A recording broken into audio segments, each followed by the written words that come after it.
Good afternoon. This is HorseRacingNation.com handicapper Jared Horak coming to you live from Keeneland Racecourse. They drew the Bluegrass Stakes earlier this morning, a 14-horse field. Most likely your morning line favorite is going to be Uncaptured. And I'm joined in this video by SB Nation's Joe DePaul.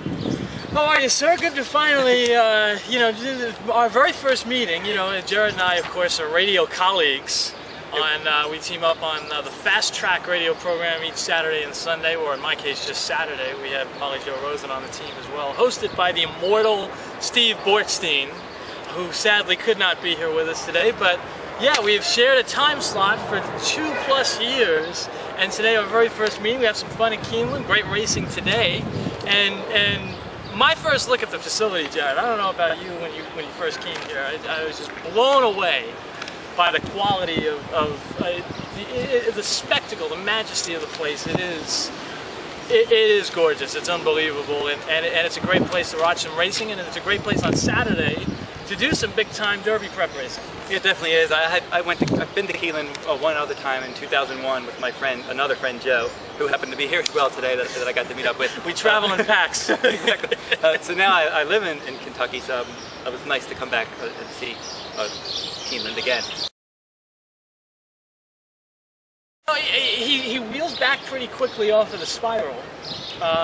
Curious what you think about that. You're going poly to poly here, which is interesting given his success at Churchill Downs, conventional dirt surface, that Mark Casse has made it a point here to try the poly twice.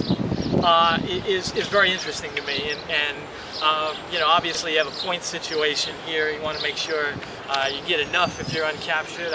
It's on the fence right now, in the low teens, I believe, in the standings. But he's going to get, he figures to get a decent trip in here. You're talking about a runner who, basically he's going to sit just off of what should be an honest but not spectacular pace. He should sit the garden trip right in the second flight. It looks really good for him, but I have concerns. That he didn't get by in the spiral did kind of raise a red flag for me a little bit. I don't know how you felt about it, but I just felt like at the top of the lane, he took dead aim, and he just couldn't get past Black Onyx and went on to win the race. And going forward, I have questions about, you wonder if he lacks the tenacity to get the job done in a big spot. He'll have to do it tomorrow on Saturday against a field that it probably is on par with the one, or perhaps a little better than the one that he saw a couple of weeks ago in Florence. Yeah, that's probably true. And he had some foot problems earlier. After his juvenile campaign, he started to have some foot problems, and they had to shuffle his schedule around. He was supposed to run into Sam Davis, and he ended up missing that. So then the trainer, I think he decided to keep him on all-weather surfaces, training and running, so that it would be easier on his feet. And we'll see how all that ends up working out for him in the Derby. But if he finishes in the top 3, I guess he'll have enough points to qualify. But I wouldn't take a short. Breaking down on the inside, Dynamic Sky looks a little interesting. He was 4th in the Tampa Bay Derby, and he was 2nd in the Breeders' Futurity at Keeneland as a 2-year-old.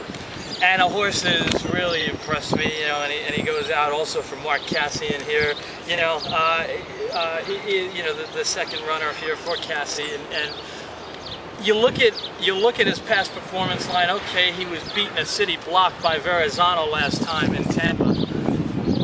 Past that, though, if you go back a little bit, you're going to see some pretty impressive form. You're going to see a really good second here at this track.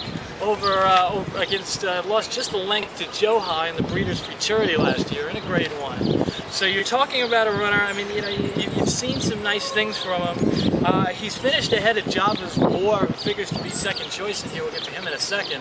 He's finished ahead of Java's War several times. Java's War turned the tables in Tampa and was coming late with a rush. So we'll talk about him in a second. But to me, he's going to get the same trip that Uncaptured is going to get. And now you're talking about riders here at this point, because I'm trusting Joel Rosario at this point, who is as hot as a firecracker, and Shug McGahee wisely announced earlier that he's going to be the man to pilot Orb on the first Saturday in May. So you can't go wrong with the way he's riding here on the grounds today. He won 3 races. So you know, he should sit that same trip, and you know, I just think when it comes down to it, he's going to outfox Miguel Mena, and I think that's what it might come down to. I think they're horses of equal ability, and the prices will not be similar. You're going to get a better price on Dynamic Sky. Well, that's a good way of doing it. Rosario, he rode well at Gulfstream this year. He won the Dubai World Cup, and now he's just carrying the momentum right into Keeneland, and he's a better price of the Cassie horses, so I don't blame you for going that way. We should talk about Java's War. You were mentioning him. I think he's going to be the wise guy horse coming off that second place finish in that Tampa Bay Derby, and he was third in the Breeders' Futurity here. And a runner that, you know, had that wise guy closed. And, you know, that's the kind of horse the wise guy gravitates towards. That little, you know, that move, you know, against, you know, a big time runner, you know, a good second. Like, you hear the way people are talking about Normandy Invasion after the Wood last week. You know, the same kind of buzz is being generated around Java's War, who, listen, is a solid runner. You know, he was a bomb in Tampa on the board, and he shouldn't have been, you know, if you look at his past performances, because he really is a horse in the class of a Dynamic Sky, or in that group, you know, and he got completely overlooked at the Toten. You know, he deserved better than that. For him, my question is, can he come from the clouds here? He's going to have to. I don't see this pace being suicidal. It was a pretty hot pace in Tampa. He's not going to get that on Saturday. Very curious to see how he handles it, both tomorrow and going forward, because I don't think that running style bodes well on the first Saturday in May. Yeah, and he was a long shot in Tampa, and now everybody's kind of on him, so if you weren't on him there, maybe you should have won the It's the classic adage of, if you weren't there for the wedding, don't be there for the funeral. Balance the books. He disappointed in the Spiral. He was 11th. He was highly regarded. He was in my Derby top 10 list for a long time, but maybe he's just a turf horse. We'll have to see. He disappointed there, but Chad Brown said earlier on he trained well on synthetic, and he's going to give him one more shot, and maybe he can do something here. He showed a lot of ability coming from off the pace in turf races, but can he do it on synthetic? I was really disappointed not to see Noble Tune in this spot for Chad Brown. It certainly seemed like that was the way that Chad was going to go here. Last minute they call the audible and they put Balance the Book here, who, listen, wheels back, another wheeling back very quickly from that Spiral. You know, and this is second off the layoff here. Last year's form was superb. You hit the big question, absolutely. It's a surface. Can he do it on the synthetic? But, you know, and this is where, and this is a big thesis of yours. I hear you talking about it all the time, and it's amazing how this goes overlooked by even the most astute of handicappers. All synthetic courses are not equal. They're not made equal. This is not the same course here at Keeneland that he saw at Turfway. It's just not. He could absolutely adapt. I mean, you can't throw him out off with a one performance. And you know, he certainly figures to be a player, though. Another, though, that said, who's going to need a little luck, because he's going to drop back pretty far in the pack early.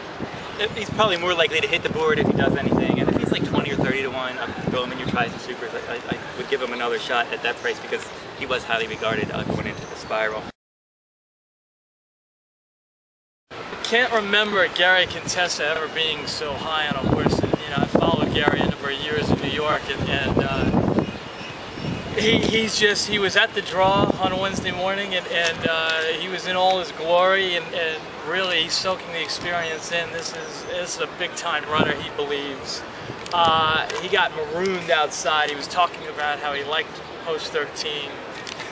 Who could like post 13? You know, I was gonna say, you know, I mean, that seemed like a little lip service to me, but that seemed just a shade disingenuous. But he put a happy face on it, and he's a good-natured, good-spirited sort. So you're gonna get that from Gary. Talented runner. Surface questions for him as well. I think he's okay on the front end here. I mean, he figures to sit just off. I mean, you know, at least he does have the early speed to put himself in the game. Edgar Prado is not going to hang him out in a 5 path. You know, he's going to tuck him in pretty early. He should hustle and get a nice position. Can he carry it? Can he carry it going 9? Interesting question. I do think this runner has a future. I think that's fair to say. Might be a little quick. Only 4 starts to his name. It is 3rd this year, and interesting to watch the way he's been trained. Off the layoff every time. He gets a freshening after every start. Is he primed? You know, and he's fired. So I mean, you can't knock the strategy and the way he's been handled. Can you do it one more time?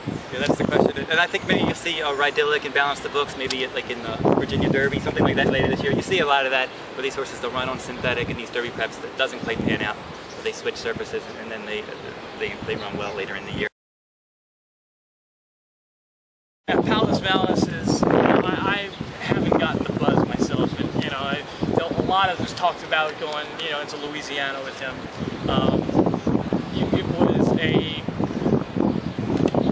I just haven't gotten it. You know, I saw Sprinter all along. The repeated attempts at stretching out. Now they wheel him back, you know, in 2 weeks off of Louisiana. Yeah, they're desperado to make the. This is a forced move. I hate when owners chase the money like that, you know, and chase the Derby glory. This is a horse that is not proven he belongs at this level. He took a shot in Louisiana. It didn't pan out. I failed to see. I mean, he does get a surface switch. Apart from that, I don't see where you're getting this dramatic improvement on Saturday, and because of the buzz, you're going to get nowhere near the price that you deserve if you back the run-up. So I just can't find much positive to say about Palace Malice at all. Who do you like at this early stage? Of those, yeah, I mean, you know, I don't really have much on those other. Good luck to Wes Welker, who owns Undrafted. But you know, I'm thinking he's going to have a lot less success than his owner did at the highest of levels. But yeah, I'm going back to Dynamic Sky here. You know, again, it's just I think, you know, the stars are aligned here. Price is right. I just see it shaping up that way. I think he's got the right pilot in the irons. I think the race flow is going to suit him beautifully. I think he's been campaigned well. You know, this is his 4th start of the year. That is, you know, that is a heavy workload these days. You know, in the age of trainers only running twice prior to the Derby, that's a pretty heavy workload. But you go back, he's got a race over the course that was pretty solid, and I just think that you know, he's absolutely worth taking a shot on. I'm gonna give a shot at Balance the Books only because when I started my Kentucky Derby top 10 list last September, he was in there. He's the only runner still alive that's been in it the whole time. So he's still. I'm gonna give him another chance. I liked him in the Spiral. I'll give him another shot. We'll try it again come 3 weeks. You know, the brain is percolating.